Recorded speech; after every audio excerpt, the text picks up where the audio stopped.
Well, hello, it's Kesha. Welcome and welcome back. So, today we are going to take the next set of chapters in our Aquarian Gospel of Jesus Christ. I think we'll just do chapters 2 and 3. Believe it or not, you know what? I woke up this morning excited to do this, and it's taken me all day to get to this point in my day that I could film. So, let's just take a brief moment to center and get ourselves ready. I think that it would do me good, and maybe it'll do you good too. So just close our eyes and take a deep breath in and let it out. Another deep breath in and out.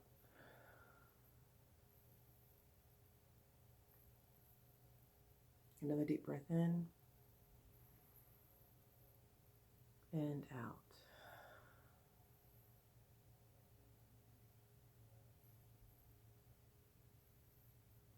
On your next breath in, lovingly and gently recall all of your power and yourself back to you. And as you feel yourself being made whole, feel anything that is not like your highest and best self leaving you. There is no room for it when all of you is present. Just a couple of deep breaths here.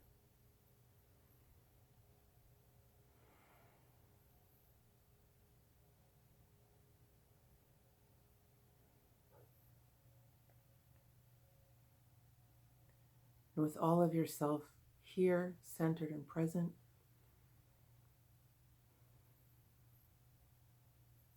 we'll gently open our eyes and begin. Okay, yeah, that definitely feels much better. You can let me know in the comments if it worked for you. So at this point, so we've gone through chapter 1, which let us know we were in Palestine. Mary, Jesus' mother's been born to Joaquin and Anna, and she's been betrothed to Joseph. So moving into chapter 2. Zacharias and Elizabeth. Prophetic messages of Gabriel to Zacharias, Elizabeth, and Mary. Birth of John and the prophecy of Zacharias. Near Hebron in the hills of Judah, Zacharias and Elizabeth abode. They were devout and just, and every day they read the law, the prophets, and the Psalms, which told of one to come, strong to redeem, and they were waiting for the king. Now, Zacharias was a priest, and in his turn he led the temple service in Jerusalem. It came to pass as Zacharias stood before the Lord and burned the incense in the holy place, that Gabriel came and stood before his face. Gabriel, the one we know of as the angel. And Zacharias was afraid. He thought that some great evil was about to come upon the Jews. But Gabriel said, O man of God, fear not. I bring to you and all the world a message of goodwill and peace on earth. Behold, the Prince of Peace, the King you seek, will quickly come. Your wife will bear to you a son, a holy son, of whom the prophet spoke.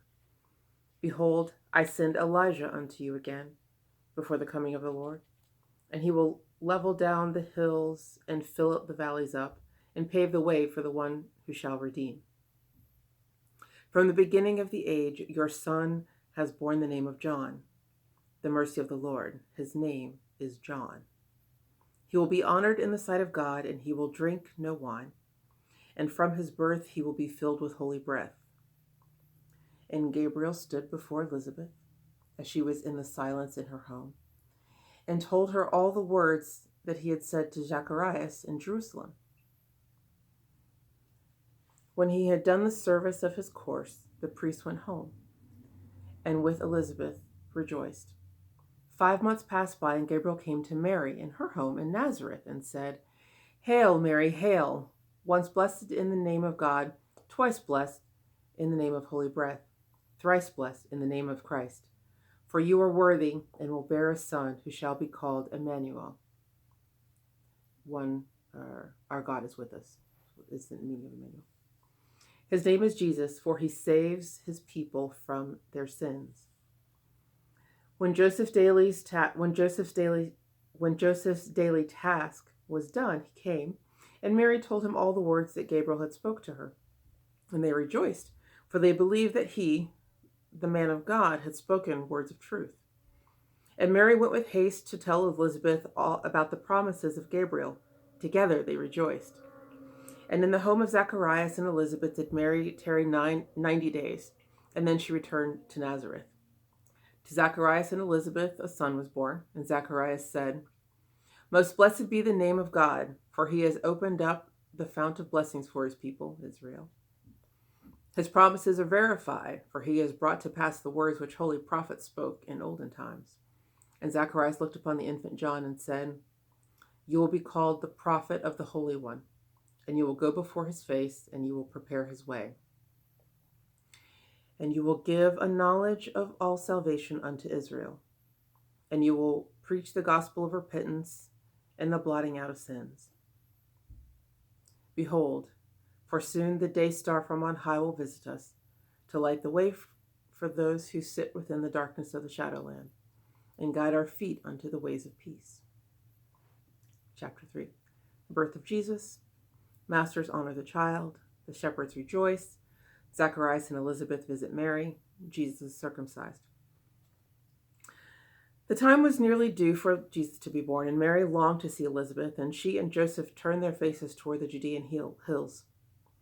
And when upon their way came to Bethlehem, the day was done, and they must tarry for the night. But Bethlehem thronged with people going to Jerusalem. The inns and homes were filled with guests, and Joseph and his wife could find no place to rest but in a cave where animals were kept. And there they slept. At midnight came a cry, "A child was born in yonder cave among the beasts." And lo, the promised Son of Man was born. And strangers took the little one and wrapped him in the dainty robes that Mary had prepared, and laid him in a trough from which the beasts of burden fed. 3 persons clad in snow-white robes came in and stood before the child and said, "All strength, all wisdom, and all love be yours, Immanuel." Now, on the hills of Bethlehem were many flocks of sheep with shepherds guarding them. The shepherds were devout. They were men of prayer, and they were waiting for a strong deliverer to come. And when the child of promise came, a man in snow-white robe appeared to them, and they fell back in fear. The man stood forth and said, "Fear not. Behold, I bring you joyful news. At midnight in a cave in Bethlehem was born the prophet and the king that you have long been waiting for." And then the shepherds all were glad, and they felt that all the hills were filled with messengers of light who said, "All glory be to God on high, peace, peace on earth, goodwill to men." And then the shepherds came with haste to Bethlehem and to the cave, that they might see and honor him whom they called Immanuel. Now, when the morning came, and a shepherdess whose home was near prepared a room for Mary, Joseph, and the child. And there they tarried many days. And Joseph sent a messenger in haste to Zacharias and Elizabeth to say, "The child is born in Bethlehem." And Zacharias and Elizabeth took John and came to Bethlehem with words of cheer. And Mary and Elizabeth recounted all the wondrous things that had transpired. The good people joined them in praising God. According to the custom of the Jews, the child was circumcised, and when they asked, "What will you call the child?" the mother said, "His name is Jesus," as the man of God declared. So we seem to be moving along in our little story. Some of the things that stand out to me that I think is interesting, we're told that Zacharias was a priest. So we think of a priest as being someone who's in communication with God, right? But as soon as someone or something of a holy presence comes before him, his immediate reaction was fear. And I wonder if we don't feel that too sometimes when, we ask, we have our prayers and we ask for a sign or we ask for things to change to our benefit. And then when things do change and it doesn't look in that first glance like what we thought it would, we think, "Oh no, this is something bad." When in reality it is that which we were asking for come upon us. I think it's interesting that even then, you know, even a priest, his initial fear when confronted with the divine is fear, but it later turns out not to they're not to it turns out for there not to be a reason to fear at all, because it is the presence of the divine, and with that is only going to come good, whether that's a message or a manifestation. So that's something to take with us into this next week. Something else that stood out when I was reading, I wonder if I can find it now that I'm not.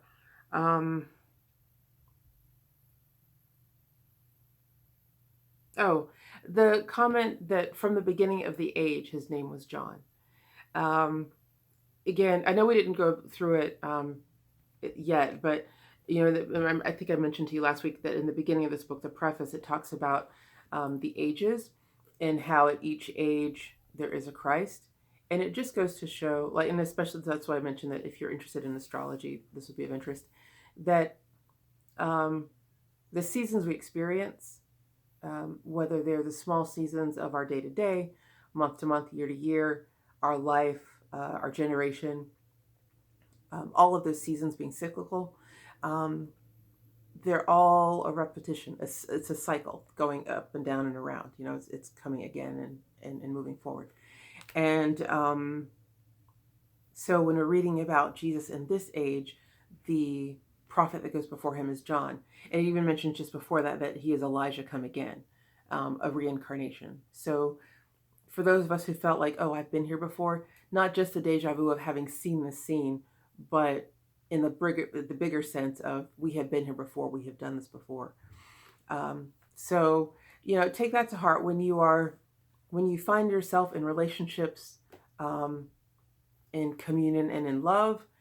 These are people that you've done this walk with before. The obverse is also true. The reverse is also true. When you find yourself in conflict, you have been here before. Either this time to learn the lesson or to be on the other side of it, or to demonstrate mastery of the lesson by overcoming the challenge that you were faced. So that was a thought.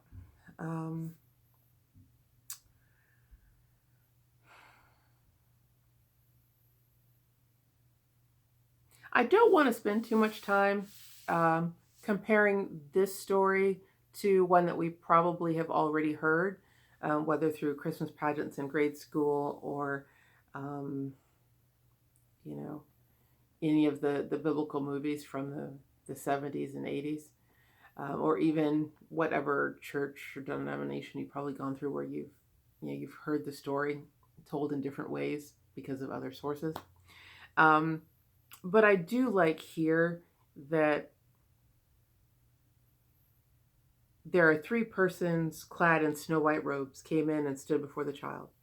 And we don't have I love that it's strength, wisdom, and love that are pronounced for the child. It's not about the earthly gifts, which, I mean, frankincense, myrrh, and gold, they have their place, they have their value, and they have their meaning.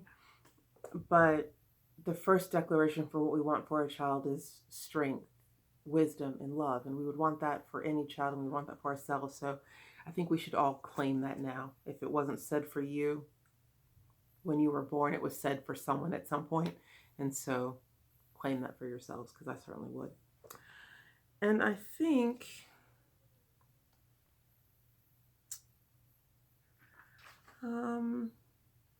this was an interesting thing that just came to me. You know, so Joseph and Mary, they are going to, so they were on their way to Jerusalem, and they stopped in Bethlehem, right? And they were going to see Elizabeth and John. But there were so many people in Bethlehem, so they ended up in a cave, which, you know, there was at least space for them, right? There wasn't space in the way that they couldn't check into a hotel, but there was a space for them in the moment where they needed it, right? And then, you know, Mary had already sewn clothes for the child because she knew the child was coming. And where to put the child, well, they didn't really know. Oh, but there was this trough. So again, what they needed was provided. And then when the news broke, the angels came to the shepherds when they were in the field and let them know that the one that they had been praying for has come. A shepherdess has a room for them. So everything they needed was provided as they needed it. And I think sometimes we lose sight of that. Like we plan for a trip or we plan for something, and we always have this idea like every little thing has to be taken care of. And then we find ourselves in a space where maybe things didn't go according to plan. There were other conditions outside of our control that were at play, and so we ended up where we are this moment. But just trusting that you'll be provided for in that given moment. Maybe not with the grandest and the best, but exactly what you need, which is not at all an invitation or an admission to settle for less and accept what you got. But certainly just rather than walking forward in fear, trust that you will be provided for, and what you'll be provided will be exactly what you need. And so I think that's a good place to end this little section. So we'll come back next week or in a couple of days, whenever that will be, and take the next steps in our story. All right, I look forward to it. Y'all have been great. This is fun. I like it. We'll see you next week. Bye then.